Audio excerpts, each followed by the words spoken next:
Reforma tributária pode simplificar ou complicar?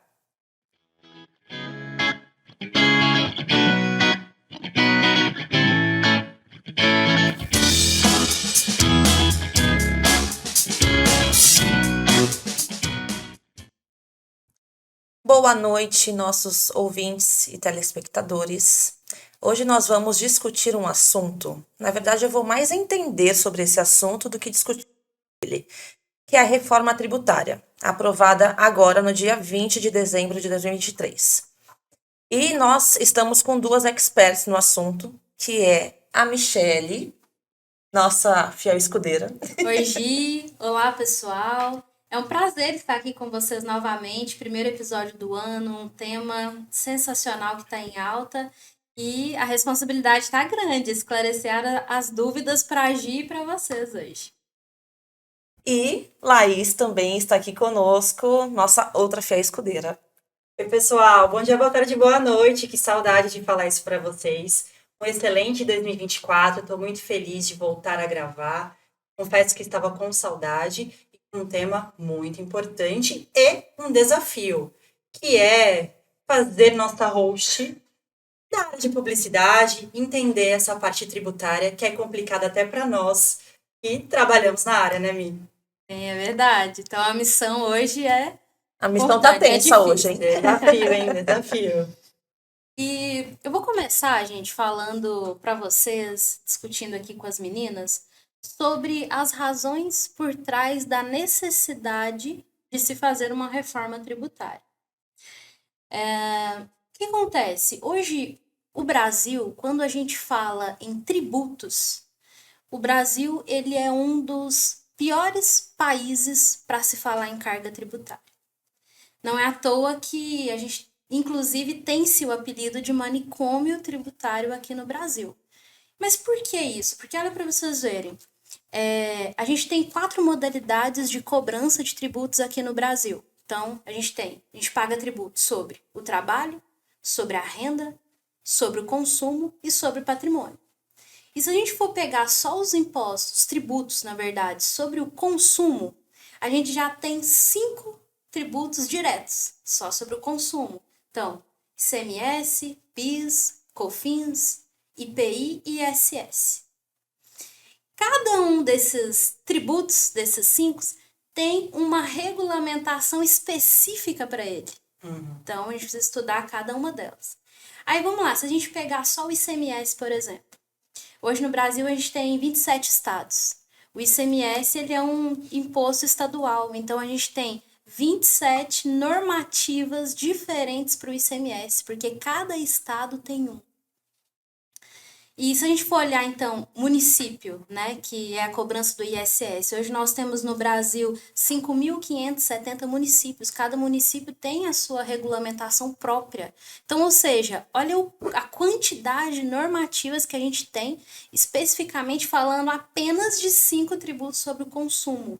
Então, é muitas normativas diferentes em cima de uma arrecadação.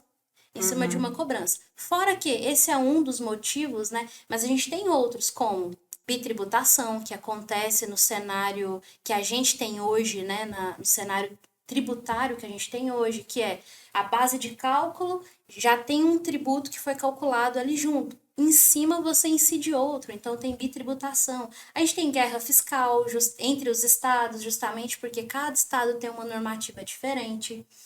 E fora que a gente pode falar também de eficiência econômica, porque assim, quando o sistema tributário ele é muito complexo, ele acaba sendo ineficiente. E quando é ineficiente, ele tem ligação direta com o crescimento da economia. Então, o crescimento da economia é impactado justamente por causa da burocracia, dos trâmites. Eu vou até dar um exemplo. Eu, como contadora, por exemplo, né, um cliente ele chega para mim e fala: olha, eu quero fazer venda para outros estados, vendas interestaduais. O que eu tenho que fazer? Eu tenho que verificar a legislação do ICMS para cada estado que ele vai vender para ver a alíquota, as implicações. Então, ou seja, a gente gasta muitas horas para se calcular os tributos, para passar uma informação para o cliente, justamente por causa dessa ramificação de legislações. Perfeito. Como contadora, vai facilitar muito, né, Mi? Vai simplificar. Bom, como a Gi falou aqui, a reforma tributária ela foi aprovada, né? Uma emenda constitucional, nós temos lá a Constituição Federal, ela foi emendada, então vão entrar mais algumas regras. No dia 20 de dezembro de 2023, ou seja, já foi publicada, já está valendo. Óbvio que mais para frente eu vou falar um pouquinho sobre a transição, mas as regras já são válidas. Depende de lei complementar. Gi, o que é uma lei complementar?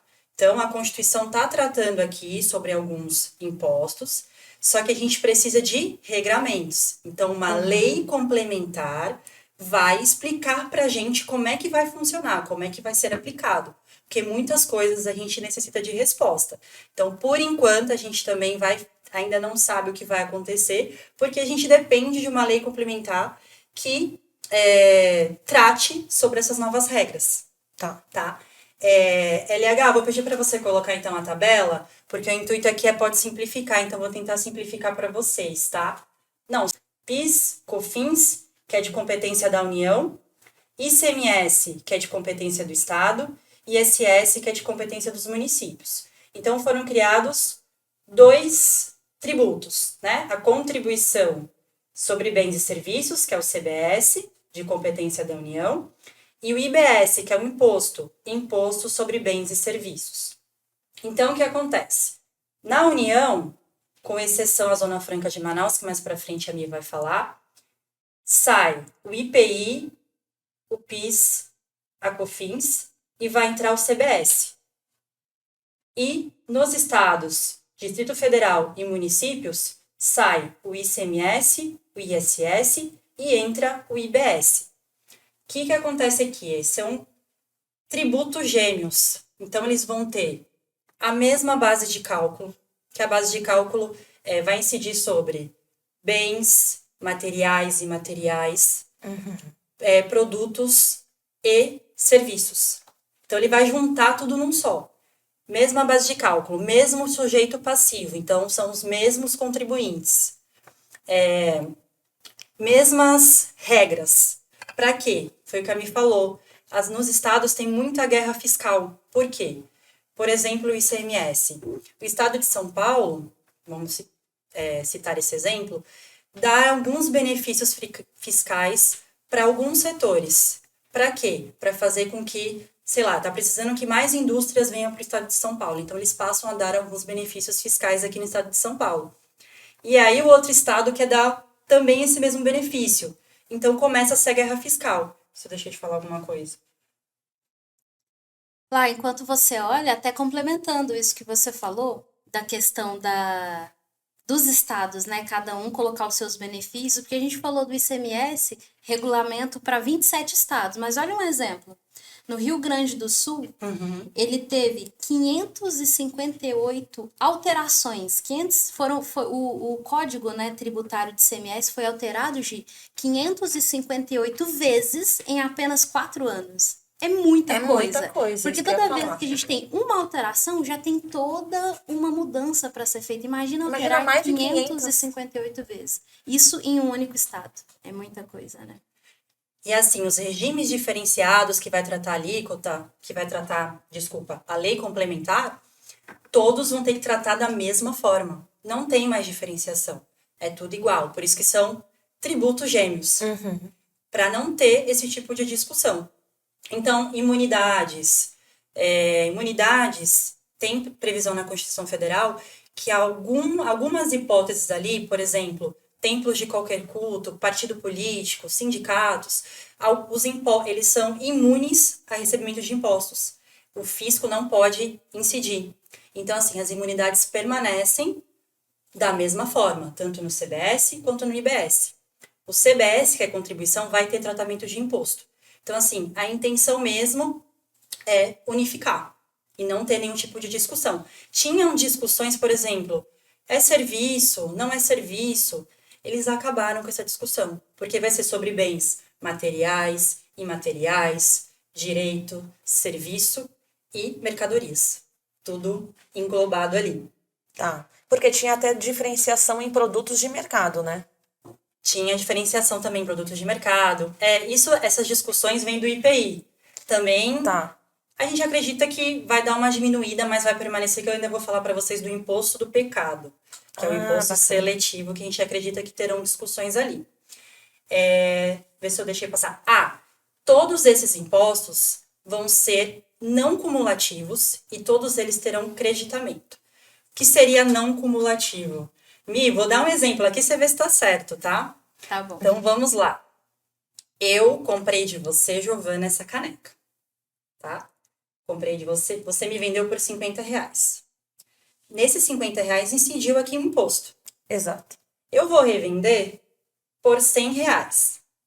Se ele fosse cumulativo, eu ia pagar imposto sobre os R$100.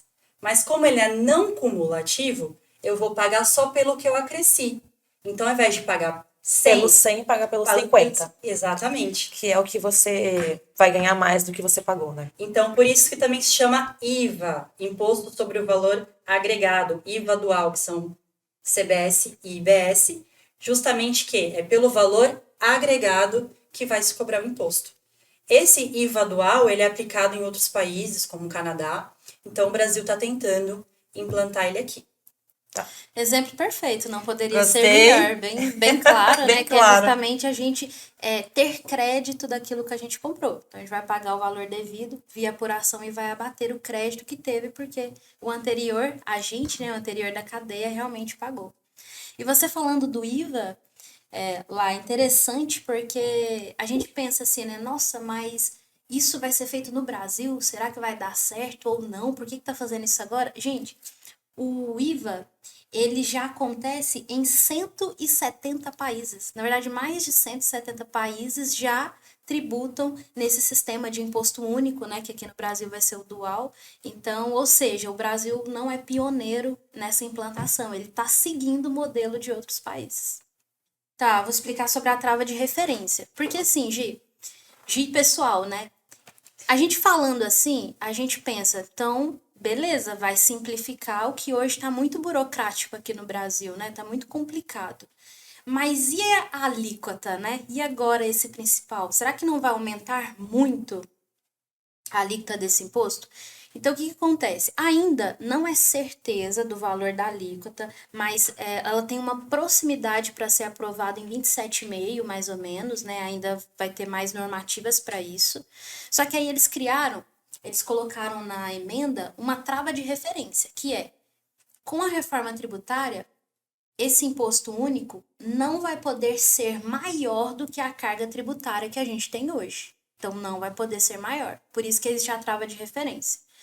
Só que aí a gente pensa, mas como eles vão medir isso? Porque hoje a gente tem um monte, né, de tributos, e tem a arrecadação, depois vai ter como que eles vão chegar nesse consenso?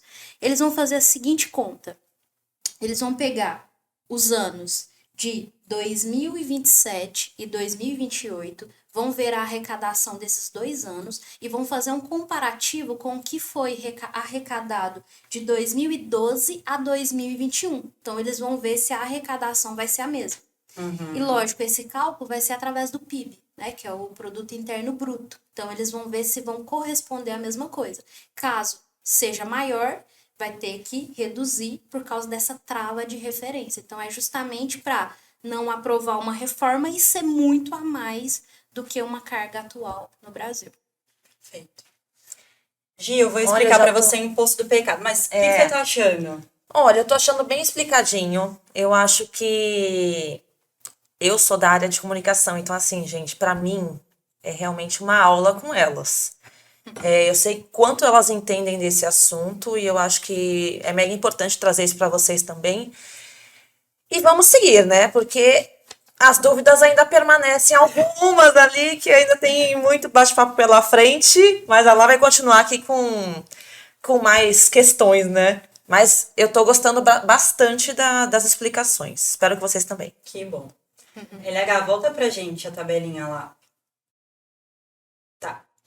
Ali, embaixo ali do CBS, tem um imposto seletivo. O que é esse imposto seletivo? Conhecido como imposto do pecado. É um imposto que vai incidir sobre produtos que faz mal à saúde e ao meio ambiente. Como, por exemplo, cigarro. Exatamente. Exatamente. O cigarro era no Era mais de ICMS, era 40%, como, não era? não era essencial, era supérfluo que falava? É supérfluo. A Ele lei tem uma complemen- tributação mais maior, alta. né? A lei complementar vai dispor sobre quais são esses produtos. Isso já gera já uma controvérsia, o pessoal conversa bastante sobre isso, porque se você parar para olhar aquela parte nutricional dos alimentos ali, a maioria não faz bem à saúde. E hoje em dia Exato. você olha ali na frente do alimento, olha lá, alto teor de gordura, alto teor de De açúcar. açúcar. Você já compra com aquela ressalva, né? Nossa, eu tô aprovando que eu tô comendo isso ali, bem destacado. Estou ciente. Tô ciente que eu vou comer aquele chocolate cheio de açúcar e a pessoa mesmo assim compra, né? Tá ali na cara penso, dela. eu olho assim e falo, meu Deus, acho que eu não vou comer. Às vezes a gente Vou até pensa, né? desistir. Nossa, precisava estar escrito isso? Pois Dá mais é. pesar. Pois Vamos pegar é. uma fruta que é mais fácil. Então, a lei complementar vai dispor, vai colocar quais são esses produtos e a base de cálculo, né? A base de cálculo é a alíquota, o percentual e sobre o que eles vão pagar. Tá? Então, vai saber mais. É dali que sai o cálculo de quanto eles têm para pagar de imposto. Tá? E 2 adendos lá do imposto seletivo é que ele não vai incidir sobre exportação. Então, exportação não vai ter essa incidência, mesmo sendo, né, esses produtos que fazem mal à saúde, ao ambiente, por exemplo. E também eles já colocaram que não vai ter a incidência sobre fornecimento de energia elétrica e também telecomunicação. Né? Embora a gente não faça relação, né, desses 2 itens justamente com produtos do pecado, mas na normativa eles citam que esses estão exclusos. Talvez pela questão do meio ambiente, Ah, sim. Boa, porque boa. né, mal à saúde e ao meio ambiente. Talvez por tem isso razão. que eles coloquem essa exceção. E telecomunicações, será que talvez É. tela? Não sei. Vamos ter que esperar mais normativas, mas de toda forma eles tiraram esses 2. Perfeito. Voltamos lá à tabela, LH. Prometo que agora. E ali no âmbito do Estado, Distrito Federal, municípios, temos a contribuição estadual. Essa questão aqui também gera um pouquinho de controvérsia. Por quê? Eles instituíram essa contribuição estadual para alguns estados. Qual foi a regra que foi criada aqui? Estados que têm fundos específicos destinados à infraestrutura, educação, desde que essa lei exista desde 30 de abril de 2023, eles podem instituir essa contribuição estadual, mas até 2033, tá? Então tem um lapso aqui. Por que gera controvérsia? Porque somente alguns estados vão ser beneficiados por essa contribuição estadual, porque eles já tinham que ter esse fundo. Então, outros estados não vão conseguir instituir. Então, o que a gente vi vários colegas falando é que a gente nunca viu dar competência para alguns estados e outro não. Geralmente, todos têm a mesma competência. Eu até anotei quais são os estados beneficiados. Goiás, Mato Grosso do Sul e Pará. Apenas esses estados poderão instituir. São poucos, né? Então, outros que não tinham esse fundo destinado para infraestrutura não vão poder. Então, isso gera um pouquinho de discussão, porque são estados, têm a mesma competência, então por que uns podem instituir e outros não? Aí vira outra guerra. Exatamente. Querem evitar a guerra fiscal, né? Mas não, vira outra. Criam outra. Exato. Olha, agora eu vou falar, Gi, sobre uma pergunta que não quer calar. A reforma tributária vai acabar com o Simples Nacional? Quais são as mudanças? Muda alguma coisa ou não? E a resposta é que o Simples Nacional não vai acabar, ele vai continuar existindo, né? Teve algumas mudanças. As principais são as seguintes, atualmente, as empresas de Simples Nacional que são ME e EPP, que ME significa microempresa e EPP é empresa de pequeno porte. Elas têm um tratamento diferenciado, com mais benefícios, mais beneficiado. A reforma, ela cita que essa diferenciação para ME e EPP vão ser mantidas. Essa é o primeiro X da questão. Só que essas empresas, elas vão ter o poder de escolha se elas vão querer pagar o imposto do Simples Nacional com IBS e CBS por dentro ou por fora. Elas vão poder escolher, vai ter duas opções. E qual a diferença desse por dentro e por fora?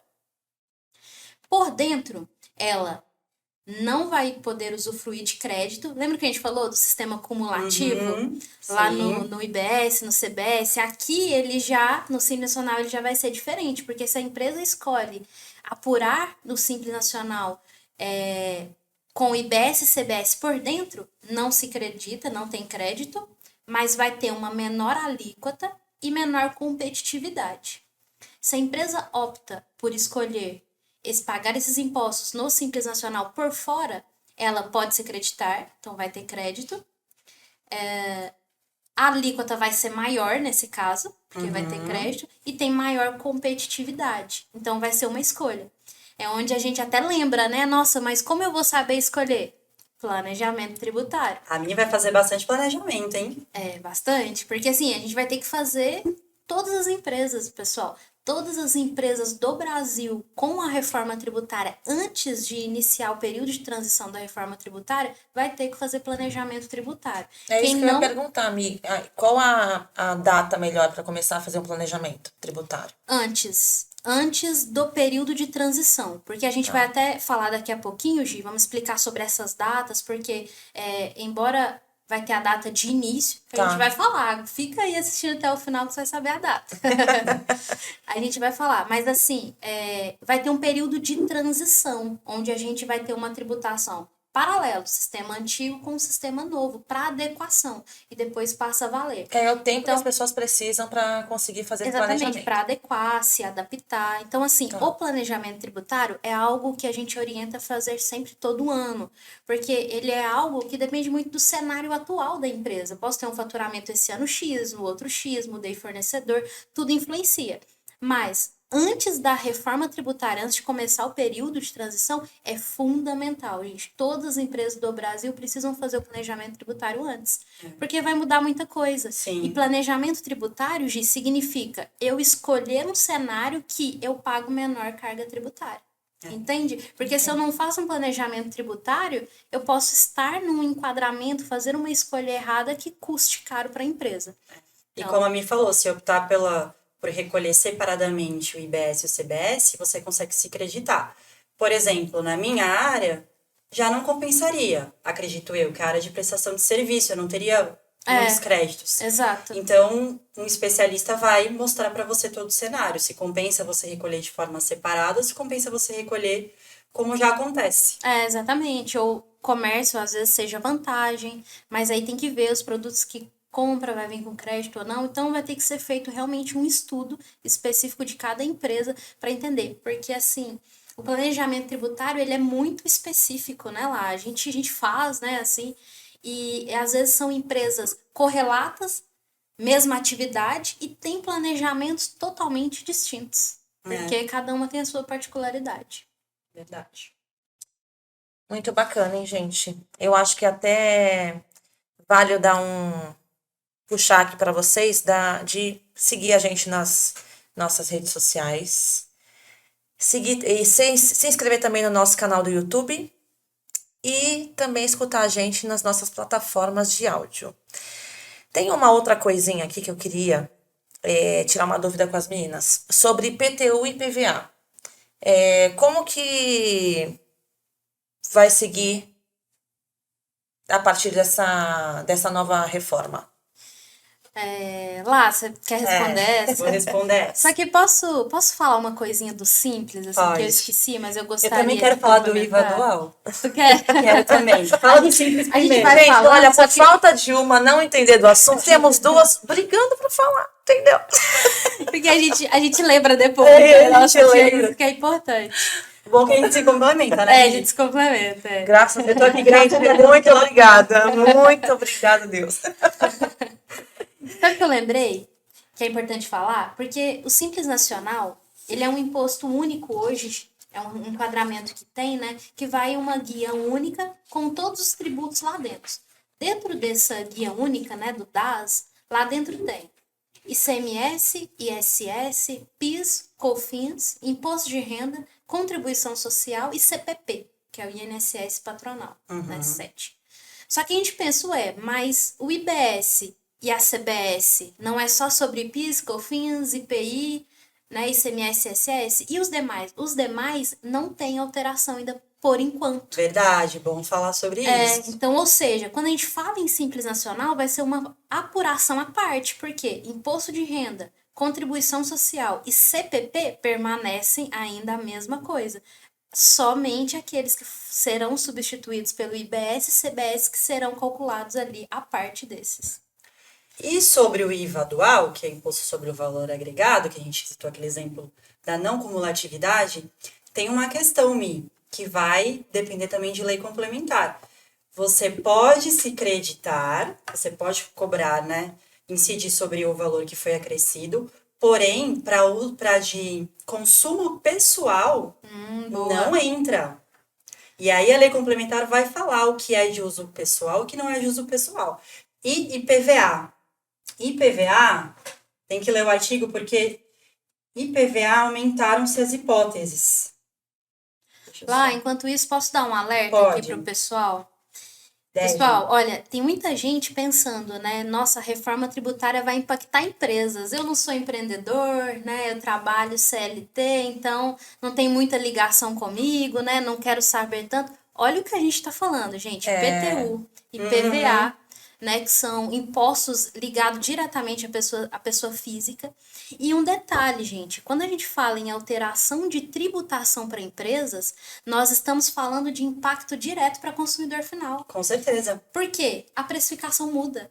Porque, assim, embora a intenção da reforma não é mudar a arrecadação, não é aumentar a carga e também não é diminuir, né? É só simplificar. Só que os tributos, a incidência vai ter alteração. Alguns vão pagar bem menos e outras áreas vão subir. Então, ou seja, a precificação das coisas vão mudar. Então, tem impacto diretamente para o consumidor final. Então, ou seja, a reforma tributária, ela é importante estar atento, seja pessoa física, seja ali um empresário da pessoa jurídica. Até porque a maioria das pessoas que compram o produto final somos nós, né? Pessoas Somos nós, físicas. exatamente. E como a Tu disse uma vez na precificação, o empresário não paga tributo. Tem que saber precificar, porque quem acaba pagando é o consumidor, final. Exato. Então, eu vou deixar para vocês acompanharem comigo também, tá? O que aconteceu com o IPVA? Aumentaram-se as hipóteses. Antes era só para veículos automotores terrestres, que é o imposto sobre a propriedade de veículos automotores. Hoje, com a reforma, foram incluídos os veículos automotores aquáticos e aéreos.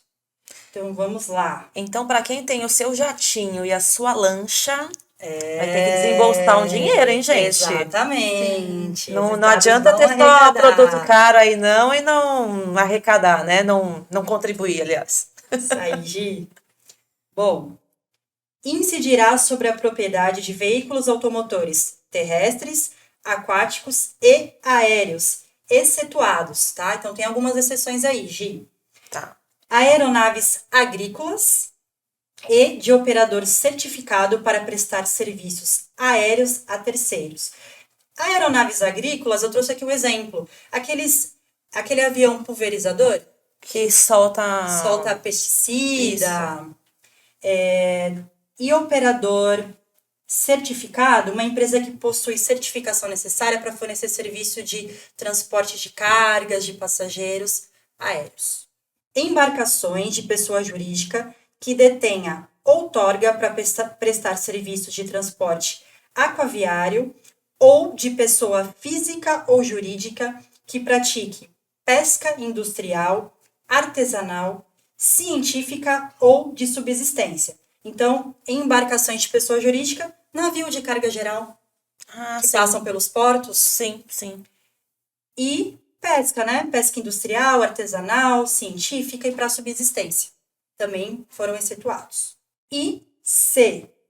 Plataformas suscetíveis de se locomoverem na água por meios próprios, inclusive aquelas cuja finalidade principal seja a exploração de atividades econômicas em águas territoriais e na zona econômica exclusiva em embarcações que tenham essa mesma finalidade principal, são aquelas embarcações de perfuração de petróleo e gás, elas também estão situadas. Embarcações de pesquisa, embarcações de exploração mineral, elas também foram situadas. Por fim, de tratores e máquinas agrícolas. Entendi. Bastante coisa, né? Que são as essenciais, né? Essenciais, assim, né? Para serviços, trabalho, né? manutenção e serviços. E Eles não para luxo, vamos dizer. Exatamente. E ITCMD? ITCMD, você tem alguma coisa aí lá? ITCMD, volta no que a Mi falou. Você, contribuinte, pessoa física, não é só empresa, vai ser impactado aqui pelo ITCMD. Tivemos algumas mudanças. E o que é o ITCMD, Ju? Oi, Ju. A Ju tá falando de mim, Ju. Ju é a professora. O ITCMD. A professora tá aqui, a gente olha para ela toda hora. E eu treino com ela, troca. entendeu? Aí, ITCMD, o ITC, ITCD, em alguns estados, é o Imposto sobre Transmissão, Causa Mortes e Doação. Então, a transmissão de bens e direitos que ocorrem através do falecimento, incide o ITCMD. Ah, tá. E doação. Toda vez que você for doar, você vai pagar o ITCMD. De competência estadual. Os estados que regram. Então, herança está inclusa nisso. Está inclusa nisso. Tá. O inventário ali precisa pagar ITCMD. Tá. Vai doar, tem que pagar o ITCMD. E inventário já é caro, né, gente? Já. E, gente, Com vai mais encarecer isso, mais. vai encarecer mais. Vai encarecer mais. Alguns pontos aqui para vocês. Primeiro ponto. Passou a ser alíquota progressiva. O que isso significa?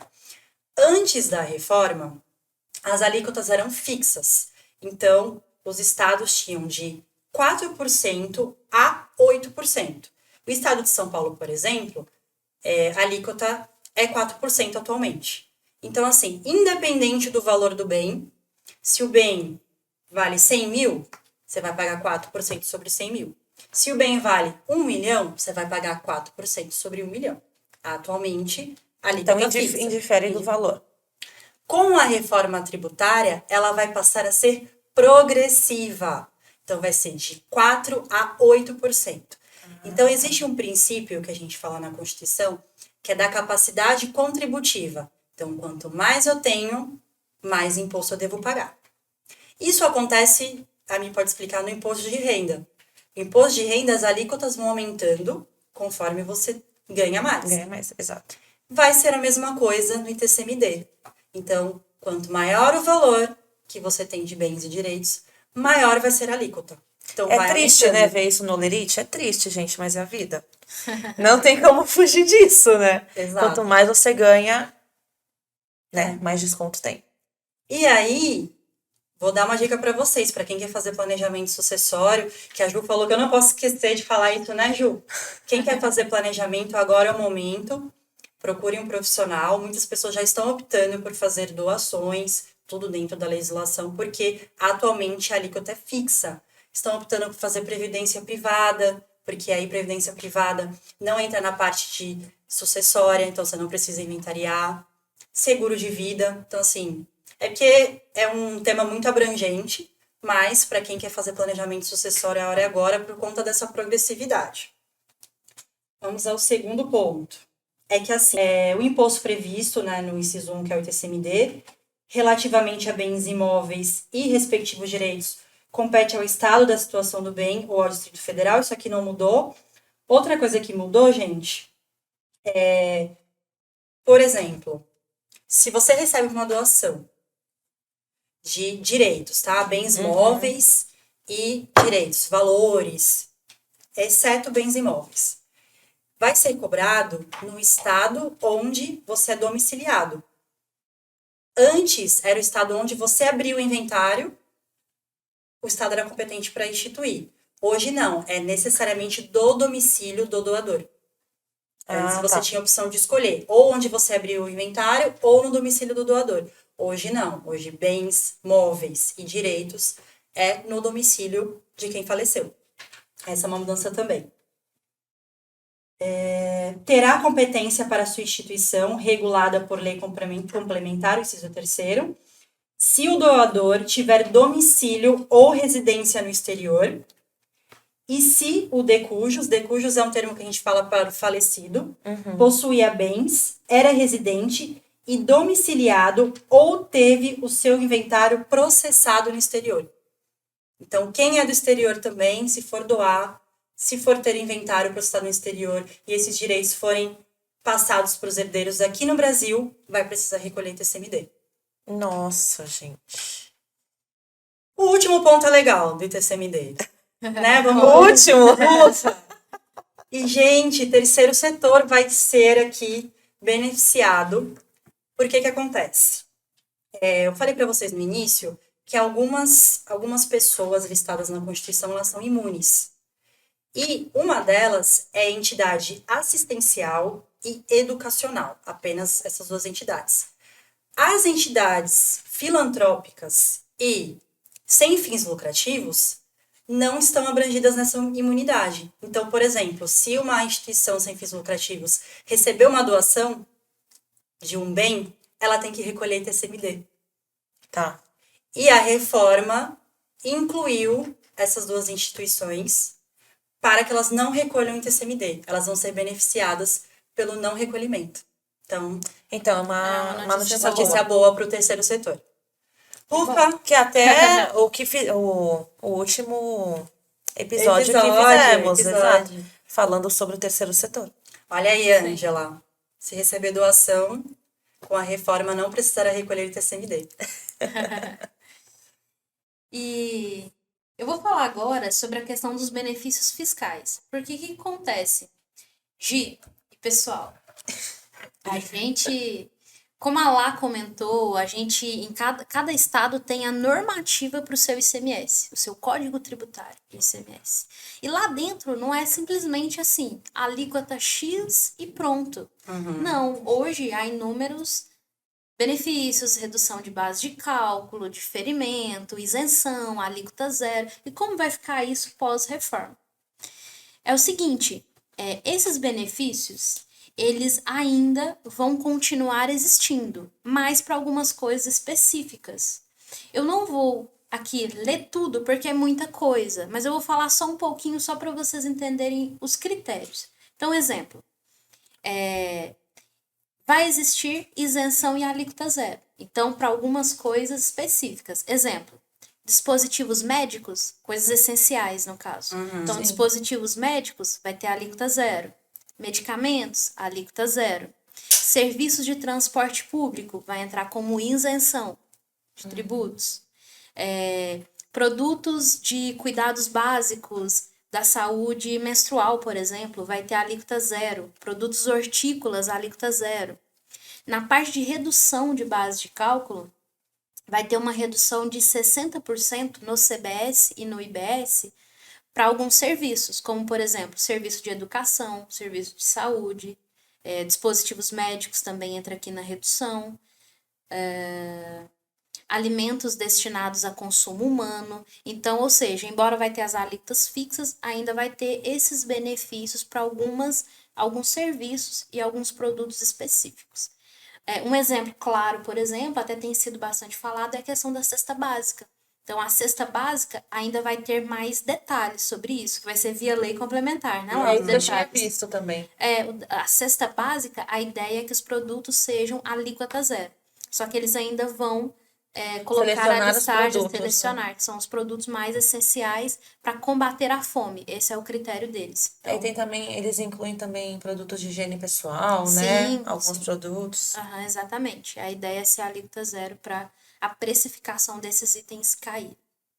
E a gente também vai ter regimes específicos. Então, para algumas coisas, como combustível e lubrificante, sociedades cooperativas, aviação regional e etc. Então, é bastante a listinha aqui, tem que realmente pegar o texto para ler todos os benefícios. Eu vi que combustíveis e lubrificantes permanecem recolhendo monofásico. Sim, permanece como monofásico, exatamente. O monofásico, Gi, vem de mono, que significa pagamento único. É quando o fabricante, o primeiro da cadeia, né, que a gente chama quando você passa um produto, um serviço vai passando de pessoas para pessoas, é como se fosse uma cadeia, né? Aham. Então, o monofásico significa que o primeiro é responsável por pagar para todos. E aí ele só cobra na precificação, ali no preço Entendi. final. E os demais não precisam recolher. Realmente vai manter. A lei complementar, precisamos dela. Porque Sim. eu estava até conversando hoje, Mi, que até em relação ao contencioso, procedimento administrativo, que a gente faz muito. Por exemplo, Gi, a gente questiona algumas imposições, algumas tributações, algumas multas que são aplicadas. Então, a gente tem a possibilidade de discutir isso de forma administrativa. E aí, por exemplo, PIS, COFINS, IPI, que é do âmbito da União, a competência era da Receita Federal, através do ECAC. A gente protocolava lá as impugnações, questionando, né? Pedindo que sejam inexigíveis, entre outras coisas. O ISS, que é do município, a gente questiona na prefeitura que institui o ISS. E o ICMS, no estado, que institui o ICMS. Então, assim, como é que vai ser esse procedimento administrativo agora que as competências são compartilhadas, que vai ter essa unificação? A lei complementar também vai dispor, porque a gente vai precisar saber quem que vai, em caso de discussão, se a gente não concorda com alguma coisa, para onde a gente vai ter que recorrer. Então, São assim, muitas dúvidas, muitas. né? A gente que trabalha diretamente nisso, a gente vai falando, vai lendo sobre o que vem aqui normatizado, só que a gente fica pensando, nossa, e a aplicabilidade, né? Vão ter que normatizar por lei complementar isso, aquilo e aquilo. É igual o meu pensamento referente a obrigações acessórias, que eles ainda não normatizaram, né? Ainda vão falar. Hoje a gente tem inúmeras obrigações acessórias para cada um dos tributos, né? E a gente fica pensando nisso na prática, como eles vão fazer com a questão das obrigações acessórias, que obrigações acessórias de que a gente fala são que a gente precisa confessar, né, para o fisco, mandar para ele a movimentação da empresa. Então, relatório de entrada, de saída, quanto que deu de tributos, aí tem várias declarações, são inúmeras. Inclusive, a gente manda informações repetidas, muitas informações repetidas para órgãos diferentes, porque não se comunicam. Então, isso também vai precisar de bastante detalhe para. E é um trabalho minucioso, né, Mi? Sim. Muito minucioso.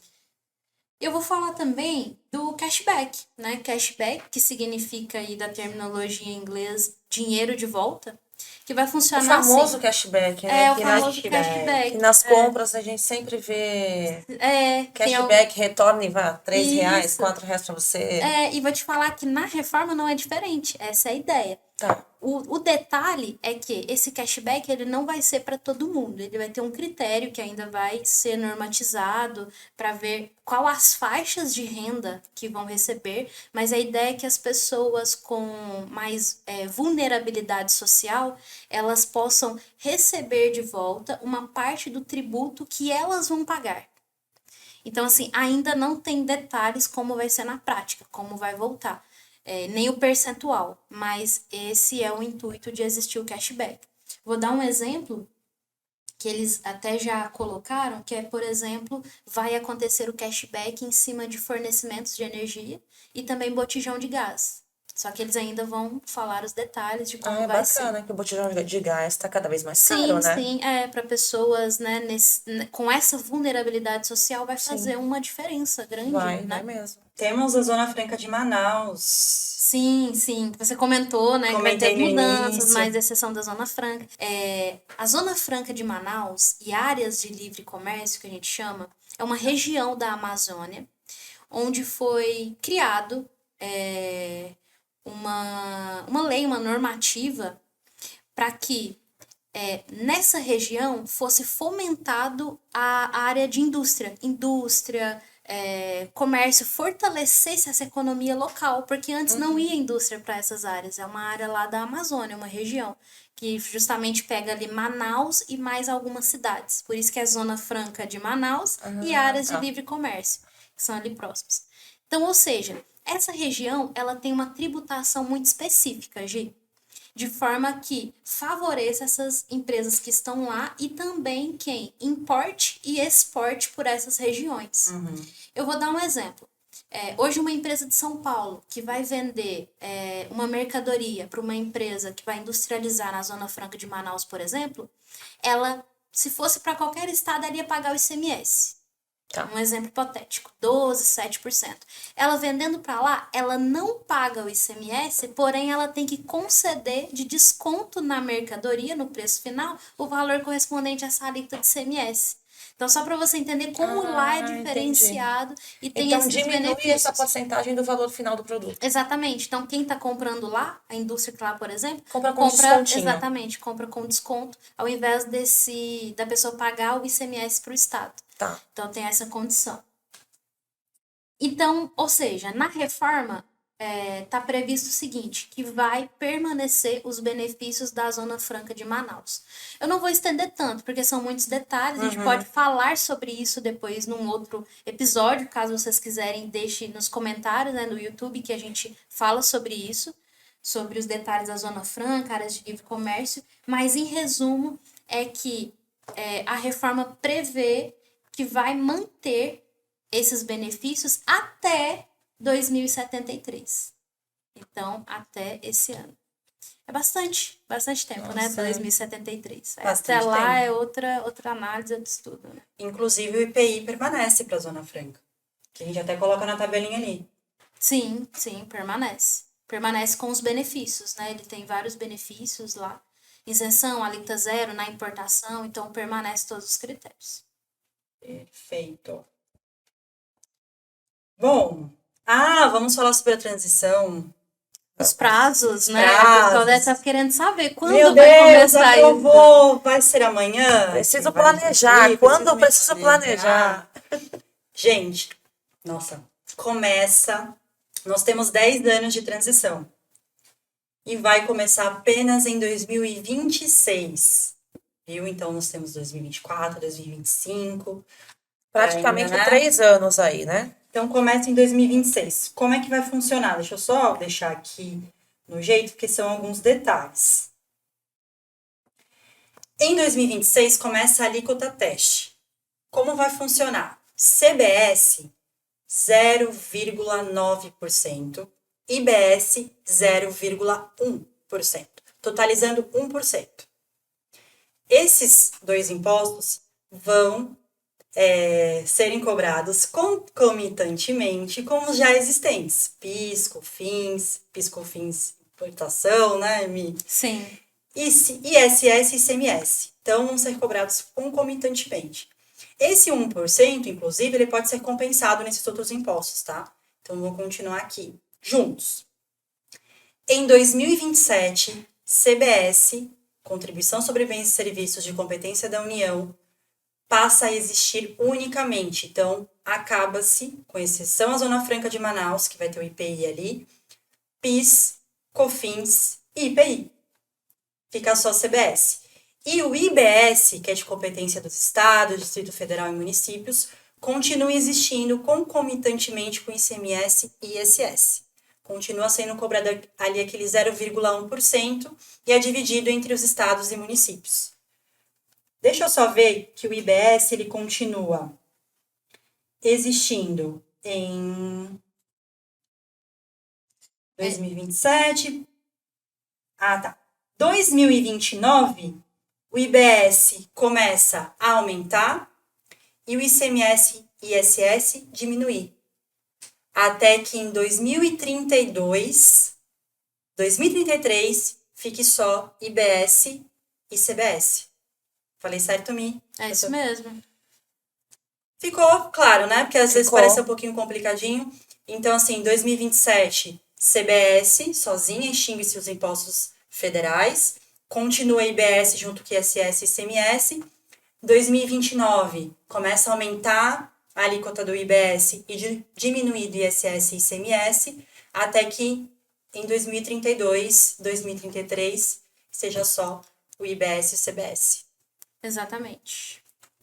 E a gente já tá com o tempo avançado, né? Aqui. Eu Estamos. queria falar do princípio do destino, mas a gente vai lembrando tanta coisa, né? Gente, tem muita coisa, muita coisa. Por exemplo, eu como profissional do direito, tem vários detalhes que eu gostaria de falar para vocês.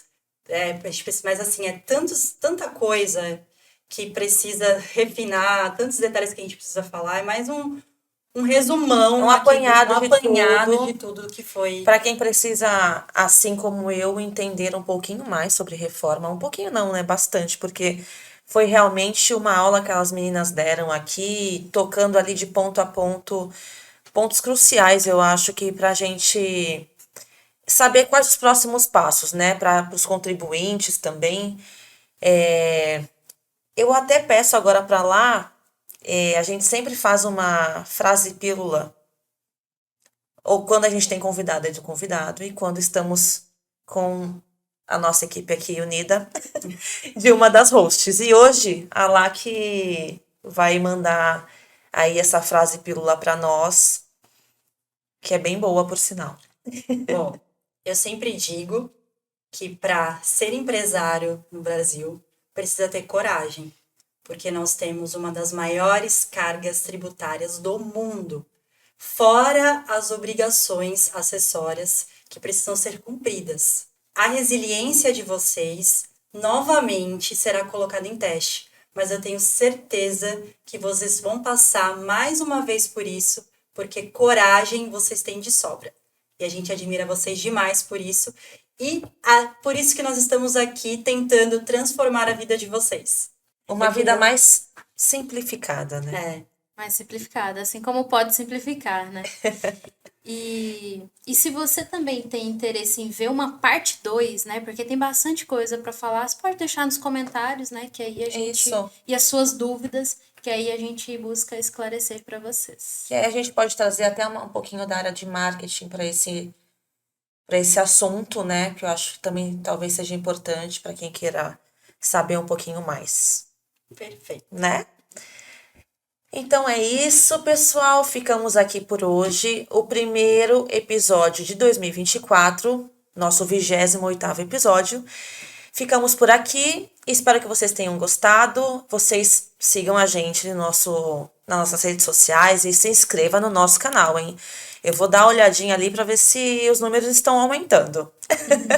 Obrigada, hein, gente? Um beijo para todo mundo. Tchau, pessoal.